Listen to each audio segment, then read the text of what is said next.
NFL Week 12 recap. There's a lot to discuss in today's stream. We started back on Thursday night. The Texans beat the Bills 23-19, and then there was a lot that transpired yesterday with the 1 o'clock games. The Packers beat the Vikings. The Ravens beat the Jets. The Lions they had a little bit of a scare, but they beat the Giants. They survived. The Seahawks beat the Titans, technically by 6 points. That game was, I would say that game was a lot further than a 6-point final, but the Seahawks won. The Chiefs beat the Colts in overtime. The Bears survived the Steelers. The Patriots beat the Bengals 26-20, although the Patriots, they didn't have an ideal game just because they had a couple of injuries, and it looks like that, Will Campbell might miss some time, so there is some concern right now. There's definitely some concern right now in Foxborough, and let's see here. By the way, I want to pull the comment section down, so just give me a sec here. I appreciate this. Thank you so much. Appreciate that. But insane morning commute. Well, hopefully your morning commute goes a little better. Sorry about your Vikings. Yeah, bro, it's tough right now, if I'm being honest. It's tough, but we're going to get to all the games here. We're going to get to all the games. So let's go ahead. So with the Steelers and Bears, the one thing that I do want to talk about within this game is the Bears are 8-3, and obviously Bears fans have been waiting for this for a very, very long time. But there's, the Bears are going to have one big test on Friday as they play the Birds in Philly, a Black Friday game. I actually can't wait for that. We are going. I'm not sure when we're going to do the weekly preview this week, but I may do a live Bears Eagles recap. We will do a Thanksgiving recap Thursday night, and then we'll also do we'll probably also do the Bears Eagles recap live after it happens. But this is, the Bears right now. I think that this has to be, to me, obviously a really positive Monday for obvious reasons, but within this game for the Bears, I don't think Caleb Williams played anywhere close to his best football, but they still won, and Caleb still threw 3 touchdowns, and on top of it, Kyle Monungai still ran for a touchdown, and DJ Moore just seemingly, when you forget about him, had 2 touchdowns and a big win, and, for the past 8 weeks, or really 9 weeks, because the Bears are 8-3. They started out the year 0-2. It's been beat a real team, beat this team, and the Bears. Obviously, with every team you can only play who's on your schedule, but with the Bears, they started out 0-2. They lose to the Vikings on Monday night in a come from behind win, which, looking back, is a horrendous loss for the Bears, and then they get smoked by the Lions in week 2 with a score of 52-21. The Lions put up over 500 yards of offense, and things weren't looking good for the Bears. Then they beat the Cowboys 31-14. They survive a game against the Raiders.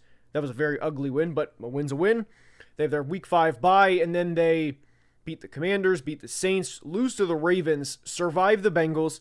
I would also say survive the Giants, survive the Vikings, and then win yesterday. So for the Bears, look, Caleb Williams still throws 3 touchdowns. He now has 16 passing touchdowns on the year to just 4 picks. And the one thing about Caleb Williams is he misses throws that you'd obviously like him to hit, that I think he will hit eventually, over the course of his career. I think he's only in year 2, obviously. You see a lot of quarterbacks progress over time. And he's still, adjusting to the NFL level, as are a lot of young quarterbacks, not just Caleb Williams. But why I really like this win for the Bears is, you have to credit the Steelers and TJ Watt for making that play on the goal line yesterday, but that's a play that Caleb Williams knows he has to get rid of, and that should have never happened. So for the Bears to, in some ways, I don't want to say spot, but in some ways, make a big mental mistake, still allow 7 points that they probably shouldn't have, and still win, still put up 31 points, still be top 10 in points per game. Man, things are good in Chicago right now. Things are really good in Chicago right now. And I'm happy for them. Now, within this, there's a couple of things that I also want to discuss for the Steelers. The end of the game was very frustrating. You had 2 plays and it was like 3rd and 8 and then 4th and 6. You call it, short yardage plays. Can't say I understood that one. I don't know the progression from Mason Rudolph, what he was told pre-snap, and then what the deal was with Arthur Smith there. That was definitely a little frustrating. But the Steelers, to me, are really big losers from Week 12, just because when you look at their schedule right now they're tied with the Ravens in the division. They, of course, still have to play the Ravens twice, and they play the Bills next week. Obviously, the Bills have their own issues right now, but I still think I would take the Bills to beat the Steelers next week, which would put the Steelers at 6-6. And then they play the Ravens in Week 14 on the road, and if they're 6-6 and they lose that game, then we know what their record would be. So it's tough time right now for the Steelers. But Bears big winners from Week 12. I think the Steelers are also big losers, due in some part to the Ravens also beating the Jets and taking care of business. Now, within this, I don't really have any big takeaways here for the Ravens, because they've over the past couple of weeks, they've done what they needed to do. And when you look at the Ravens specifically over the past couple of weeks, they beat the Browns. They did not play good in that game offensively. They beat the Vikings. That was more of, I don't think they played great in that game. I think that was more of taking advantage of a bad team's mistakes, and credit to them. You have to do what you have to do. They did, I would say, they thoroughly beat the Dolphins. That was on Thursday night. That was, again, the Dolphins had a couple of mistakes in that game. The Ravens took advantage, and they started to really pile it on in the second half. But the Ravens' last couple of games, they haven't looked too great offensively. And obviously we know Lamar Jackson's a multiple-time MVP quarterback. Derrick Henry's a Hall of Fame running back. I'm really eager to see how the rest of the Ravens season plays out. They play the Bengals on Thanksgiving, just 3 days from now. I will be eager to see how this team plays against a perceived bad defense, if they can get back on track. The Jets, the biggest thing is they looked competent yesterday, and obviously with Tyrod Taylor, you get more of a look at your receiving core moving forward, which is obviously what you want, because Justin Fields, guys, when the gambling lines are set for passing yards at 136 yards over under, that is all-time bad. That is like college Iowa versus like Wisconsin passing yards level bad. So to at least have a baseline and a competence level of play with Tyrod Taylor, that's huge for the Jets, and that's, you just want to be able to evaluate at receivers outside of Garrett Wilson for the rest of the season. So the Jets lost, and I would argue that was kind of the best thing for them, obviously, because they're not mathematically eliminated yet, but they now have guaranteed a losing record. And yeah, it's a rebuilding year. They have all the first round picks for a reason, and it was a solid effort for the Jets in terms of what their long-term goals are. I do want to address a couple of super chats here, so appreciate everybody. Let's see, Nesquick, appreciate it. Nesquick says, the Falcons beat the worst team in the conference. You think that's worth celebrating? Yes, because that means we aren't the worst team in the conference. Look, anytime you beat your rival, I'm not going to say, hey, you know what you shouldn't do? You should not enjoy the fact that, again, you beat your rival. Unless you lose out on Myles Garrett and, in the draft process and you select Solomon Thomas, number 3 overall, that's the only time where I would say, hey, you probably shouldn't celebrate a win like that. And that's, you know what I mean? So celebrate this. There is no Myles Garrett in this draft class. And the Falcons also don't have a first-round pick this year. So 100% Falcons-Saints, low-key, one of the biggest rivalries in the NFL. I don't think it's talked about enough, just because neither team is particularly relevant right this second. Neither team is contending for an NFC. I guess the Falcons are in the hunt for the NFC South, but they're not really. Nobody's going to take them as a threat, but definitely always celebrate beating your rival. Calling it now, 49ers Rams NFC Championship. Appreciate the super chat, Big Bert. We'll see. 49ers play the Panthers tonight. I think they're going to win, and I could see it, man. The 49ers, I don't know. They're going to have to figure out something pass rush-wise, but the 49ers in some ways to me are not at the level of the Chiefs, obviously, but I'm not going to sit here and bet against a Kyle Shanahan team and his offense when it matters most, especially if they have Christian McCaffrey and George Kittle and hopefully Ricky Pearsall's coming back. The Ayuk situation, Definitely not going to delve into that today, but the 49ers are a team that I would never count out unless there's, zeros at the end of the fourth quarter. We know Patullo is horrible. This is from David. Appreciate it. David says, but Nick is also at fault. And yeah, I mean, we'll get to the Eagles. I promise we'll get to the Eagles. But, you put up 21 points in the first couple of drives of the game. There's definitely conversations to be had about the Birds, and they play a not great Bears defense on Friday. This is a game where they need to be able to establish the run. I know Lane Johnson's out, but you need to be able to legitimately establish the run, and because Saquon having 10 carries for 22 yards is obviously not going to cut it. Searchy, appreciate it as always. Searchy's a regular, appreciate it. I'm just here to watch the Shadeur haters eat crow. I'm happy for Shadeur, man. Shadeur is, I think the Shadeur, like the diehard Shadeur fans, they're a little over the top sometimes, but I mean, Shadeur, look, he's worked his entire life to get to where he is, wins his first start on the road.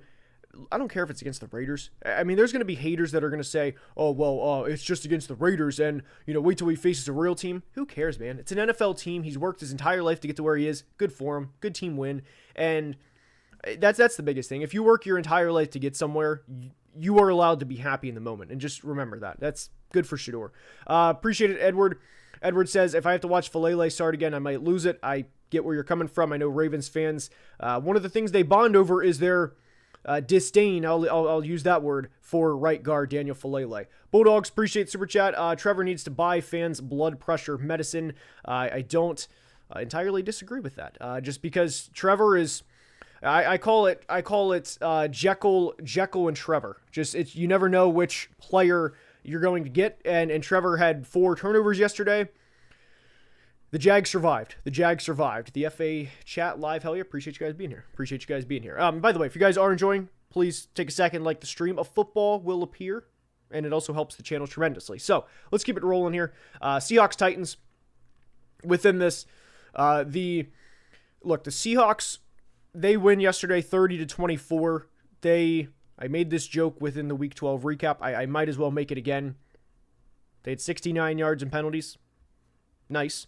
And I know some Seahawks fans were definitely, they were questioning some of the times of these calls. And if you watch the game, I would also agree that this game was not exactly that close, at least in terms of how it was played. I mean, the Titans had a big punt return for a touchdown. Shout out Chimeri DK, but Sam Darnold finished 244 yards, 2 touchdowns. JSN had a $167 and 2 touchdowns.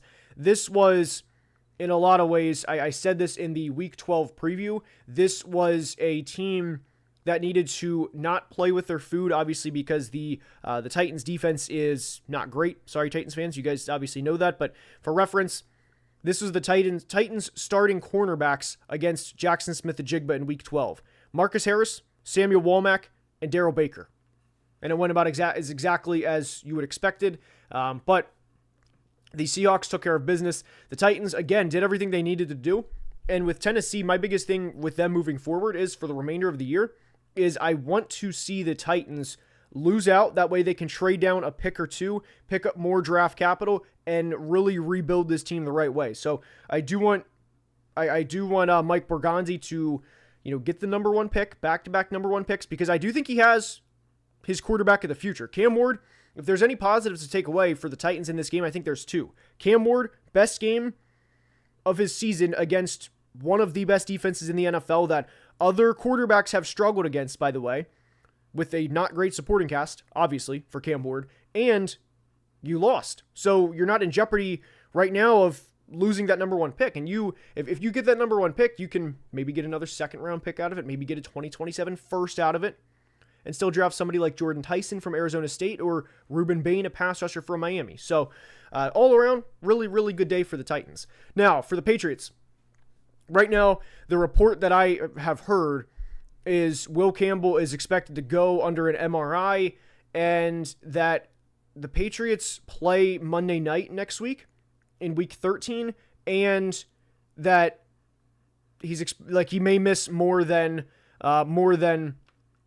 just next week. And that's not ideal for obvious reasons. So when you look at when you look at the Patriots right now, if anybody has any specific updates on Will Campbell right now, please be my guest. Please, let me know. But the last that I saw was he may miss a couple of games.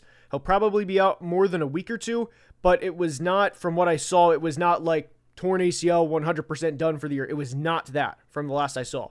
And then Jared Wilson also Jared Wilson also left this game, and I haven't seen much on Jared Wilson. The biggest thing that I saw was the Will Campbell. So if anybody has any updates, but I haven't seen any confirmed done for the year. But obviously the biggest thing with Will Campbell was expected to miss more than 2 weeks, but not like a 10-month injury in the next year type thing, which was, I would say, a good thing for the Patriots.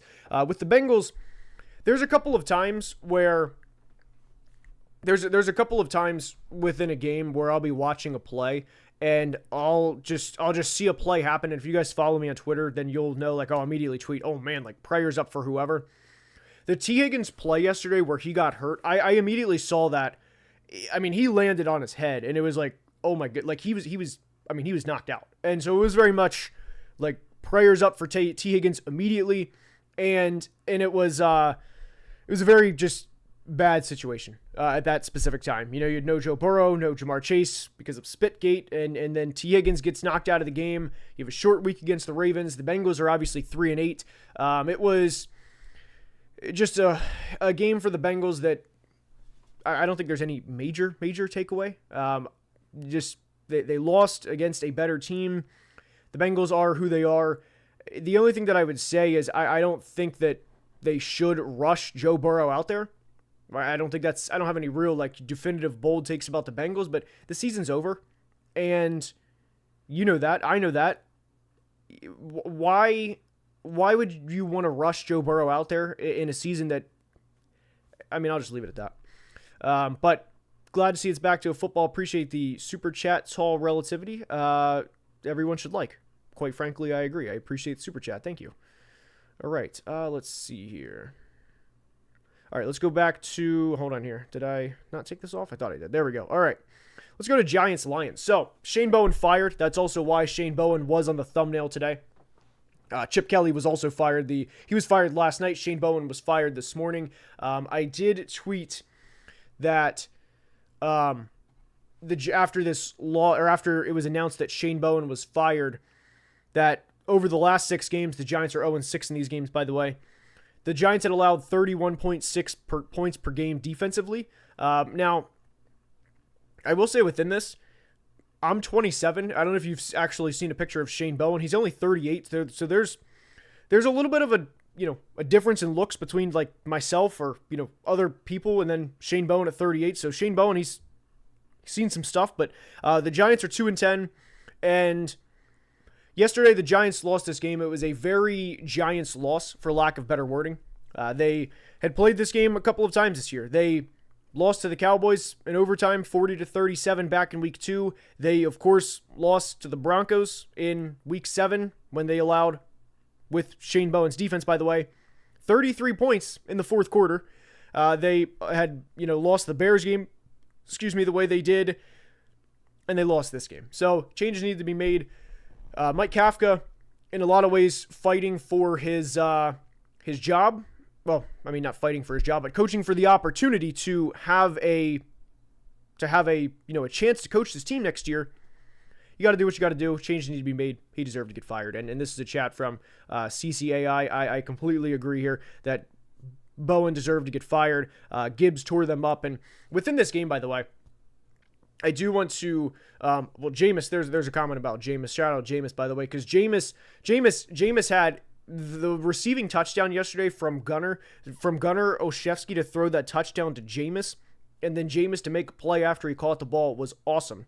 But this was, it was a game that Bowen needed to get fired after. But I also think that Jahmyr Gibbs, I've said this before, one of the most talented players I have ever seen at the running back position, strictly from the eye test. And Jahmyr Gibbs, after this year, will be a 3-time Pro Bowler. He'll be in the OPOY conversation again. He has 1,300 yards and 13 touchdowns in this year in 11 games. Obviously, JT is going to win the OPOY. Let's just clear that up. But Jahmyr Gibbs will be, not in the conversation, but in the top 3 or 4 for the award at the end of the year, along with Jonathan Taylor and JSN and maybe even George Pickens.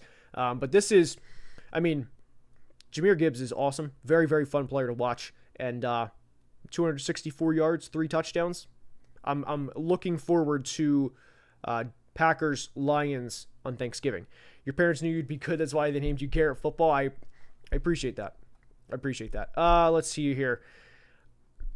I'm not going to disagree with Eclectic Divergent. He says that every time, and I appreciate it. All right, we have Colts Chiefs.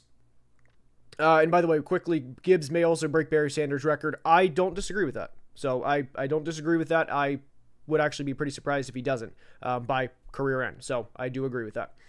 Let's see here. That's a good comment right there. That's a good Super Bowl media week. That's a goal. I'm not going to lie. But anyway, Colts Chiefs. Chiefs win 23-20. And right now we do actually have some NFL news. The Saints are hosting a kicker tryout with Justin Tucker because their kicker, Blake Group, missed 2 field goals yesterday. So I just at least wanted to include that because I do have, Schefter and Rappaport's notifications on. But right now, Justin Tucker and former LSU kicker Cade York are working out for the Saints. Anyway, with the Chiefs and Colts yesterday, I would be eager to hear where Chiefs fans stand with this because I didn't think that this was a particularly great game from Kansas City. Look, you have to credit them. A win's a win, but guys, they ran 91 plays and they only put up 23 points. That is not great, just to put it kindly. And it's, you have to give credit where it's due in some fronts, but I didn't think that it was a game where you look at this and think, man, the Chiefs are back. They beat the 8-3 or the 8-2 at the time Colts, and they play the Cowboys this week. They play the Texans. They're going to be 8-5 before you know it. I didn't come away with that. And right now the Chiefs play the Cowboys on Thursday. I worry about there being some heavy legs in that game because, like we said, they just ran 91 plays on Sunday, and then you turn around and have a short week and play Thursday. I'm not that impressed with the Chiefs, man. And you look at the supporting cast that the Chiefs have, and you look at the guys that Patrick Mahomes is throwing to, and Rashee Rice obviously had a great game yesterday, but outside of that, Travis Kelce is 36 years old, sometimes plays like it. Xavier Worthy is a very unique player. I don't think he's a guy that will ever be relied on relative to where he was drafted. No disrespect is intended, but you have to, sometimes be critical, if you will. But it was just, I didn't come away that impressed with the Chiefs within this game. And I'd be eager to hear how, people feel about this. They also had over 42 minutes time of possession. Granted, this game did go to overtime. But if you're looking for a take like, hey man, the Chiefs are back, this is the start of them running the table. I'm going to be honest. I think this is probably the wrong channel for you. They kicked 5 field goals, and I just didn't think I didn't come away wowed from this game. And for the Colts, by the way, I think they'll be fine in the long run. I definitely don't think this is a game where you should legitimately overreact to the point where, oh man, are we, can we beat good teams, that type of thing, or just they did beat the Broncos earlier in the year, but to the point where you overreact and freak out and panic. I think on both sides, if you're looking for me to give a, hey, the Colts are done, the Chiefs Super Bowl run starts now, I don't think this is, that's just not me. There is a point here. Taylor got stopped, yet the Colts with Jones did well up until the fourth quarter. If there is anything, that is the only thing that I would say, if there is something to take away from this game, is that the Colts in the fourth quarter did not do much of anything. So if there's anything to say, I think that would be a takeaway. But you put up 20 points on the road against the Chiefs. The Chiefs are, this is a good comment here. The Chiefs are a team that doesn't pass the eye test. You would still be foolish to want to play them in January. I agree with that. But this is another comment that I agree with. Chiefs do not have a great pass rush, and that Houston will be a real test for the Colts. So what I did say within the recap last night for the Colts was the fact that they play the Texans this week. And if the Colts lose to the Texans, similarly to how the Bills lost to the Texans in Week 12, then we can have conversations. But right now, I think it's okay in Indy. I'm not going to completely overreact one way or the other. So, all right, Falcons Saints, this will be quick. Good for the Falcons. They win 24-10.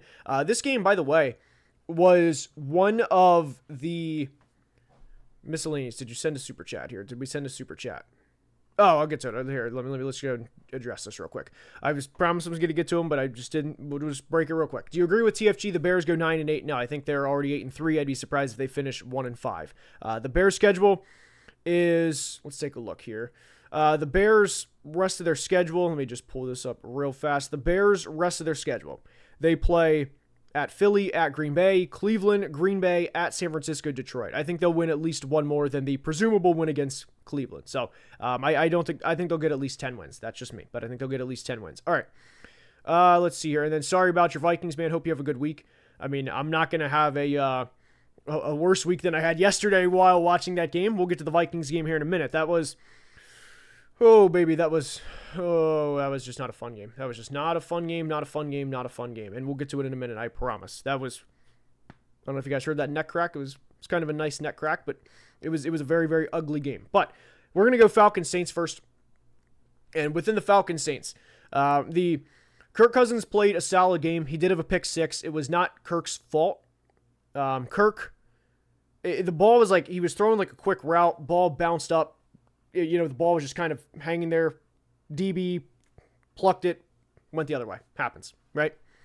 That's, it is what it is. But what I would say is, within this, Kirk looked solid enough yesterday that while the Falcons won, and good for them, I mean, you beat your biggest rival by 14 points, so I'm not saying to not celebrate, but there's a little bit of questions of, okay, hey, now that we beat the Saints, do we, or not do we rather, but what is the question at quarterback next year? Because it shouldn't be Kirk at, 30, Kirk will be 38 next year. Michael Penix has not looked good for most of the 25 season, and the performance that Kirk had yesterday would have been one of the best games that Michael Penix had all year.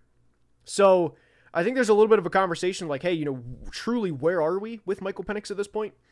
And the future of him. But Kirk played good yesterday. It was good to see the Falcons do well. And with the Saints, obviously, we mentioned that Justin Tucker is getting a tryout with this team. And Blake Group yesterday went 1 for 3, missed 2 field goals. And one of them was, I think it was a 38-yarder and a 47-yarder. Obviously, the 38's, you should hit pretty much anything under 40 as an NFL kicker. But the Saints offense yesterday was not great, although Tyler Shuck was not set up for success. He was sacked quite a bit yesterday. And I don't think yesterday was a great evaluation for Tyler Shuck moving forward, just because there were a lot of things going against him. So biggest thing is Falcons quarterback uncertainty moving forward, although good team win, and not enough to truly evaluate Tyler Shuck, and also liked the flashes from Devin Neal within this game. Now, let's keep it rolling here. All right. This is Jags Cardinals. This is the full Trevor Lawrence experience, because Trevor, to me, it's Dr. Jekyll and Trevor Lawrence. You never know which player you're going to get, and honestly, that sometimes goes on a down-to-down basis, because Trevor has the talent to make a lot of high-level throws, right? And Trevor, dating back to him as a draft prospect, was touted as highly as he was for a reason, right? But then he has these, it's like the lights turn off in his brain, and then he makes these plays. The one interception in particular, the one that was like 7 yards past the line of scrimmage. Even Liam Cohen was very much like, dude, what are you doing? And this for me is, I know the Jags won, I know they're 7-4. But, even if you are a Jags fan, I feel like you have to... I feel like you have to be... I feel like you have to be concerned. I don't think it's 7-4, and good for being 7-4 through 11 games. I don't think you can be confident in any way about where you are currently. Like, hey, we're going to go into... It doesn't matter. Indy, Denver, Baltimore, any of them. New England, and win. Just because of how inconsistent the quarterback play is. Josh Hines Allen is a beast, by the way. Love Josh Hines Allen. JHA is awesome. He's also a great dude by all accounts. So really, he's awesome. Love that. But with the Cardinals, this is just who they are under Jonathan Gannon. I can't imagine they don't clear house at the end of the year. You lose another close game. It is what it is, man. I mean, that's who they are. They regularly lose close games. They force 4 turnovers in this game and still lose. I don't have a lot to say. You're 4 games back in your division for a reason, and it's because you can't close out games like this. The Cardinals had 25 first downs yesterday to the Jags 18. They won the turnover battle 4-0, and you still lose. And in a lot of ways, the Jags are who they thought they were. That's why they took the damn field. So, and they let them off the hook. Shout out Dennis Green. RIP Dennis Green. But just a frustrating game, man. That's one of the only ways to describe it. Browns, Raiders. Chip Kelly fired after this game. Let's just go with the Raiders because this is quick. This is just a nightmare. Just a nightmare of a situation all around. I feel bad for Raiders fans because you get excited to watch your team play week after week, and this is the product you get. The effort's not there. I mean, the fact that Chip Kelly was the scapegoat, I'm not advocating for Chip Kelly, but Pete Carroll's sons are in charge, or one of his sons is in charge of the offensive line. The offensive line is one of the worst in the NFL. And also, by the way, if you want to watch, a Hall of Fame, truly generational talent, watch Myles Garrett in this game. Myles Garrett, I actually think should be, this might be a little bit of a hot take. I think there's legitimate conversation to be had about Myles Garrett legitimately being in the MVP conversation. 18 sacks on the year. I mean, he could legitimately finish the year with 27 or 28 sacks. That is not out of the realm of possibilities.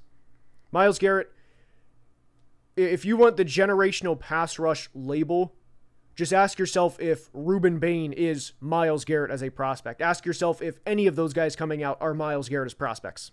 The answer is no. I mean, Myles Garrett is truly generational, and he has lived up to it by every definition. Now, Shadeur Sanders, good starting debut for what was required out of him. He finished 11 of 20. Again, I thought what we saw, the one deep ball down the sideline was really good. He had the one play to Jerry Jeudy where Jerry Jeudy started high stepping and then fumbled the football. That's also kind of the Jerry Jeudy experience. But the Browns got the win. They won 24-10, and Shadeur was really happy after the game. And I'm really happy for Shadeur because obviously this franchise has been through it for a very long time. And for the Browns to, again, get this win on the road, obviously it wasn't, the most pretty win, but a win's a win. And if you are a Browns fan, you were up 24-3 at a point in this game. Your fourth round running back, Dylan Sampson, had a big 66-yard touchdown. I feel like you have to be, nothing but happy after this type of win. And that's, it is what it is. Check out the merch. Appreciate it. Thank you so much. Appreciate it. All right. Let's see here. Jerry Jeudy started clip farming mid-play. You're honestly not wrong. But no, I do appreciate it. So, we're going to move on to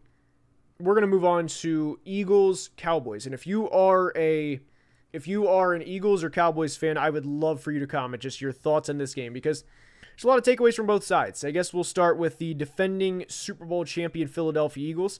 Right now they're 8-3 through 11 games. And right now they have put up just 47 points in 3 games off their bye. We have a good comment here from David. Straight to the point. Cry, Eagles, cry. Saquon has not been Saquon this year. Super chat from Drew. Appreciate it. And Drew says actually something I agree with here that I think needs to be talked about. And this is one thing that we have talked about, or that I will talk about in the Week 12 winners and losers that will be out tomorrow at 10 a.m. Eastern.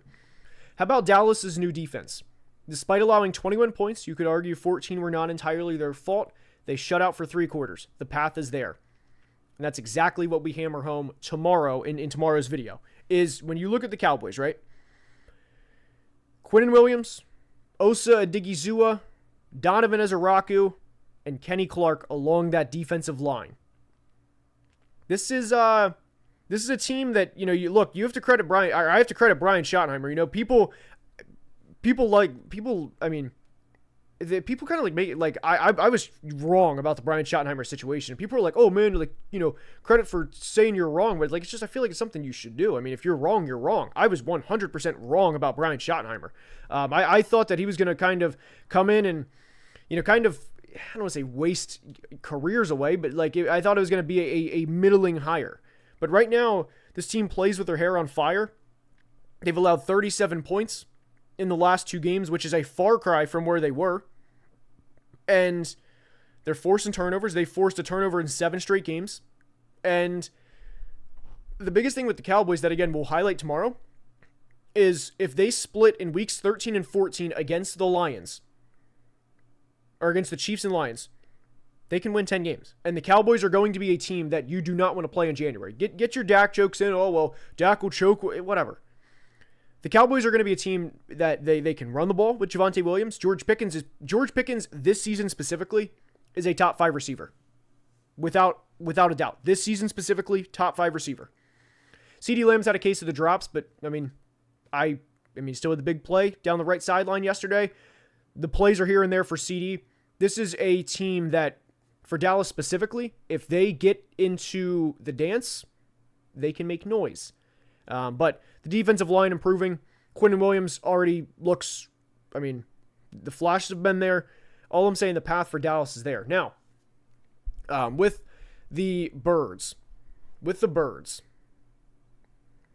is a very, very applicable comment here. So tired of my Eagles being a one-half team. I would be too. Because right now, or you have to look at this right now, you're heading into the game against Chicago for the Birds, and you're coming off of a game in which you had, 21 points in the first 20 minutes of the game. A.J. Brown goes for 110 yards and a touchdown. And for everything that the Birds have heard all year long, you look yesterday like, hey, we got it figured out. Saquon Barkley finished the day 10 carries, 22 yards. You have the turnover on special teams that, if we're being honest, should have never happened. And by the way, for anybody commenting about JSN and George Pickens, I said George Pickens has been a top 5 receiver, not the top receiver. Obviously, JSN has been the best receiver. Both things can be true. Both players are top 5 receivers this year. JSN, obviously superior to George Pickens. Anyway, with the Birds, you're now 8-3. The Cowboys are 5-5-1. And the Birds' schedule in front of them, they have the Bears this week. I'll be very eager to see how that plays out. I think the Birds will win, but I don't think it's going to be easy. Then they go to the Chargers, which that can go either way. I'd still probably lean Philly, but when you are a one-half football team the way they've been this year, there's a lot of conversations to be had. Not good ones either. And Kevin Patullo has obviously been a conversation all year long, and then whenever the Eagles lose, you get the, well, what does Nick Sirianni actually do comments, and that happens regularly. So the Eagles right now are they're in a bit of a pickle, because right now they're averaging less than 16 points per game since their Week 9 bye. I would argue they were kind of lucky to get out of Green Bay with the win. They won 10-7 that game. Detroit last week, they made Jared Goff go 1 of 13 under pressure. That was a good team win. It was against the Lions in that situation. That was a good team win. But for the Birds right now, man, this is a team that's going to have to win 3 straight games, I would imagine, to get to the Super Bowl. I would be kind of surprised if they're the 1 seed at this point. They still have to go to Buffalo. They still have to go to the Chargers. This is a team that will probably win 12 games, but they have a lot of questions for where they are at this point. I think that's very fair to say. So let's get to some other super chats here. Sorry, was late to join. Appreciate it. And is it time we start thinking about Paycor Stadium? Hold on here. There we go. Let me like the comment. Paycor Stadium, the way we talk about MetLife. Is it? MetLife, guys. MetLife is a, I don't know. To put the Bengals Stadium right up there with the Giants, I don't know if I'd go that far. Although I definitely, I feel the frustration with where you're coming from. I know a lot of fans, after they play the Bengals, they're a lot of the time they'll say, I'm just glad that we got out of Cincinnati without having any big injuries. And that a lot of the times is the takeaway. But I would say MetLife still clears in terms of the hierarchy of like dangerous fields. But I would say the Bengals is, in the top 5, if you will. Yeah, I mean, top 5, I wouldn't say it's on the level, but definitely there in the rankings. If only A.J. Brown had a podcast this week, I would be eager to hear what the conversation would be this week is, because they've been saying a lot of things without saying it. I'd be eager to hear how Birds players would go about this. But they play Friday. Standalone game. We'll see how that goes. And we will be live, by the way. We will be live after the Birds-Bears game Friday. So very much looking forward to that. Jags always find a way to get it done. Appreciate it, Doug. And Trevor wasn't all to blame, but he wasn't pretty. He definitely wasn't pretty, Doug. Definitely. Is this Doug Peterson, by the way? Yeah, he definitely wasn't pretty. But a win's a win. 7-4, 7-4. I don't have a lot of positive things to say after that, because, when you are 7-4, then you have to think about, okay, well, the playoff conversation starts, and I don't trust this team in the playoffs, but we'll see. Liam Cohen needs his own quarterback badly. I'm a Jags fan, and T-Law ain't it. I'm going to be honest, that's a conversation that we're going to have quite a bit this offseason. Or not even this offseason, just coming up. And there's Trevor, to me, is expendable. There's I mean, the reason that I bring this up is because my team is going to be in the quarterback conversation very soon. And, oh, by the way, I actually didn't get to the Vikings-Packers game yet. So speaking of which, let's go ahead and get to this game here. Vikings-Packers. Let's just go ahead and just break this down here. Man.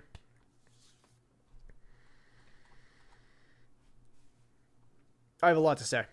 J.J. McCarthy is... There was a stat. I want to get the exact stat here. Hold on. We have injury news. Jared Wilson, this is for the Patriots, suffered a high ankle sprain, considered week to week, is what the thing from Rappaport says.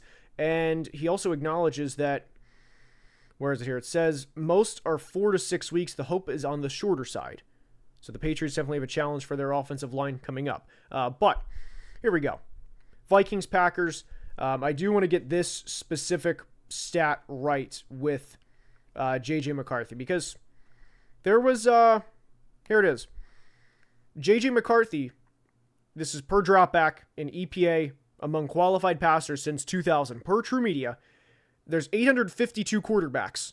I would ask the question out loud if you haven't seen this. Where do you think J.J. McCarthy ranks out of 852 quarterbacks in EPA among qualified quarterbacks in the past 25 years? Does anybody want to take a guess? I'll wait a second, and there's 852. Please guess where he ranks out of that. But right now, and I'll get to that stat in a minute. So with J.J. McCarthy right now, J.J. is on the year. He is 6 touchdowns, 10 interceptions, completing just over 50% of his passes. He is horrendous. I mean, he is like, people want to say, oh, well, let's just, let it play out. You can let it play out, but there is nothing to go off of here. There is, hey, this, what about that? There is nothing.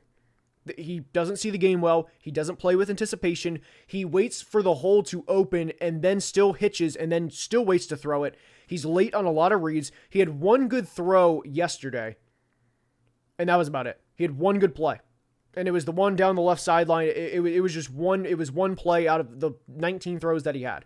He finished yesterday, 12 for 19 for 87 yards and 2 picks. This is a really, really, really bad situation. And by the way, out of those 852 quarterbacks, if you were wondering, 9 ranks 851st, only above Jamarcus Russell. I mean, it's I don't have anything to say, man. T-Law needs KOC. Maybe that can fix him. Whenever the Vikings inevitably lose next week to the Seahawks, which, by the way, if they play based on the way they did yesterday, they'll be lucky to keep it within 17 points. And there will be a video coming out next week for the Vikings and everything. There will be a video based off of that. And this is a classic comment here. You idiots were begging to bench Darnold for McCarthy. So let's actually go off this real quick because there is one thing that I want to bring up with the Darnold conversation. Within how bad, I want to see, here it is.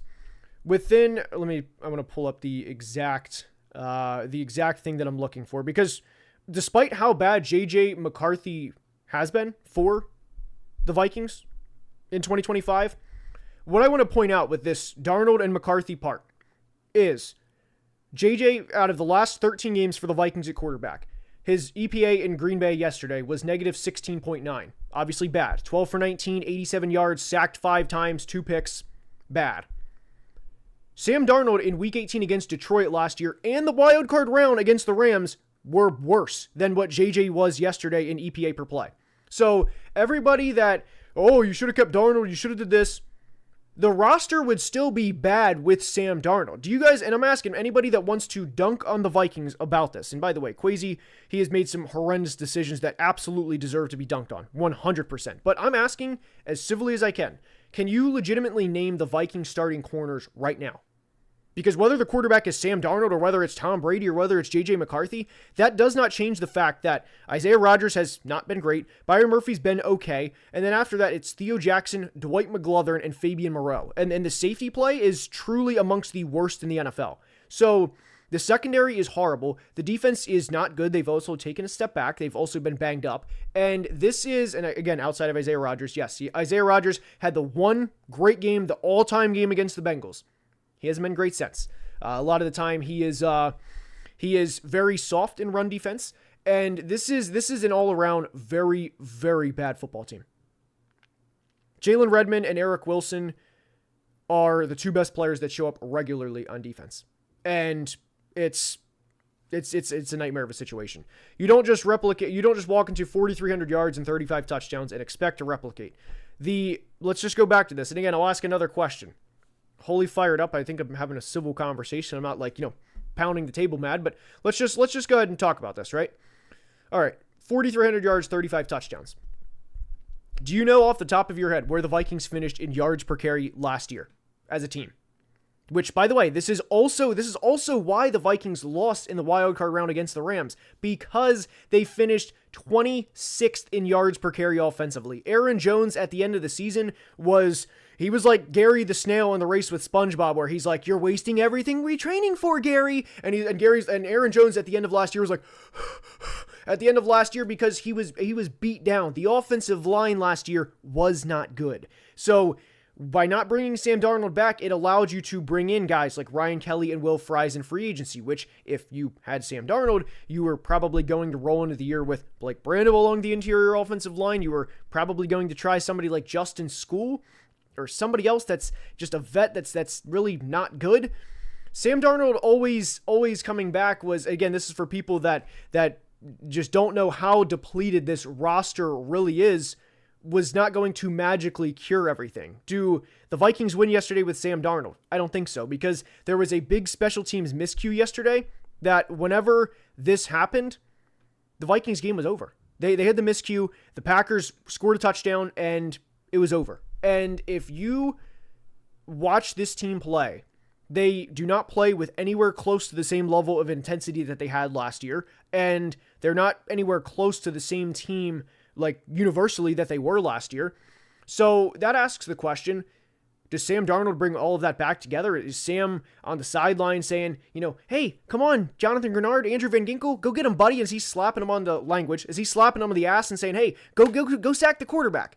No, there is so much fundamentally wrong with this team right now that Sam Darnold, Tom Brady, J.J. McCarthy, this is not a good football team. And I would think that even with Sam Darnold, that the Vikings are still probably at maximum a divisional round exit. And obviously there's going to be a lot better numbers for Justin Jefferson and Jordan Addison and Jalen Naylor. I don't dispute that. That's not even a conversation, because J.J. McCarthy is legitimately all-time draft bust bad at the moment. I mean, it is woeful to watch this team play. But the whole thing was there's still no depth with this roster. And I'm going to be honest, I really worry about Andrew Van Ginkel being a one-year wonder, like being a clear outlier 1 year. He had such a great year in 25 or 24, and now we've regressed back to the mean, because he's been nowhere close to the player that he was last year. There's so much wrong with this team that and I promise, if you watch the game, you know exactly what I'm talking about. It's not just JJ stinks. Obviously, that doesn't help the situation. But this is just a horrible, horrible situation all around. And it's more than just the quarterback. And I promise, if you like truly watch this team play week to week, play to play, you can see the energy's not there. There's guys that just simply don't care. And it's really frustrating to watch. Now, worse than Christian Ponder?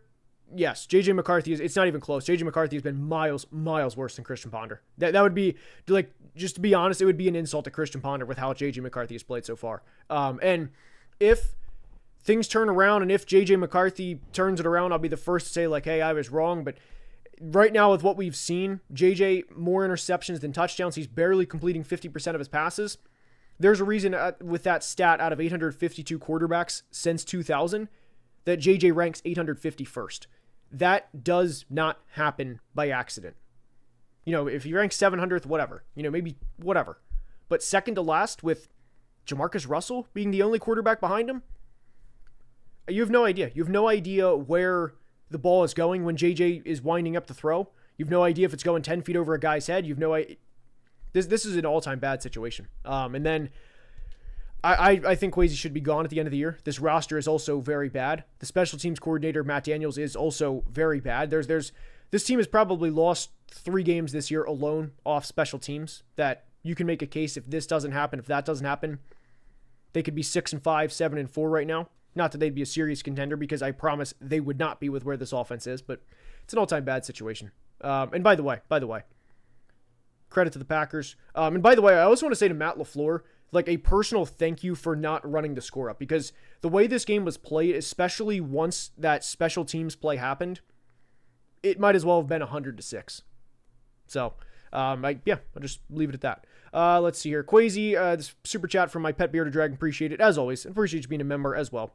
Kwesi is absolutely terrible at talent evaluation for the draft. That's the biggest problem. They don't draft well, and you're not wrong. And what frustrates me about the whole thing is, and there's going to be a video on this next week, assuming after we lose to the Seahawks, because based on where we are now, we don't stand a chance against Seattle next week, if I'm just being completely honest. What really just irritates me with the Vikings draft situation is you go back to 22, that's obviously the big one. They trade back with the Lions so they can come up and get Jameson, a game-breaking receiver that you have to account for every single play, and you trade out of Kyle Hamilton, who you can make a case that he's a Hall of Fame talent, a player that will be if he stays healthy, probably 6 or 7, probably a lot of Pro Bowls in his career. Or you trade out of Trent McDuffie, another good decision there, Tyler Linderbaum, or Jordan Davis. You could have drafted any of those players at pick 12 in 2022. You get fleeced on a trade value, which again was horrendous, and you trade the Lions Jameson Williams. Phenomenal job all around, by the way. The thing is what pisses me off is whenever teams make it way more difficult on themselves in the pre-draft or during the draft, when talent is staring you right in the face. There is absolutely zero reason to trade back and draft Lewis Cine and then Andrew Booth and Ed Ingram over Kyle Hamilton staring you right in the face. No reason for it. And by the way, if you really wanted to, although this is a little bit of a different situation, you could have walked out of the first 2 rounds of the draft with Kyle Hamilton, and this is without trading back, by the way, with Kyle Hamilton and George Pickens.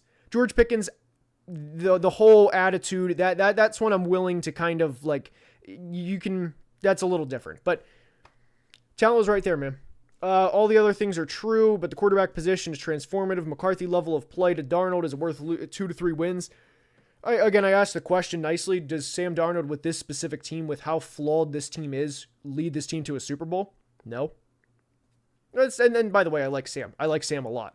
It's just exhausting to have the J.J. Darnold conversation when people do not ever acknowledge how flawed this roster is.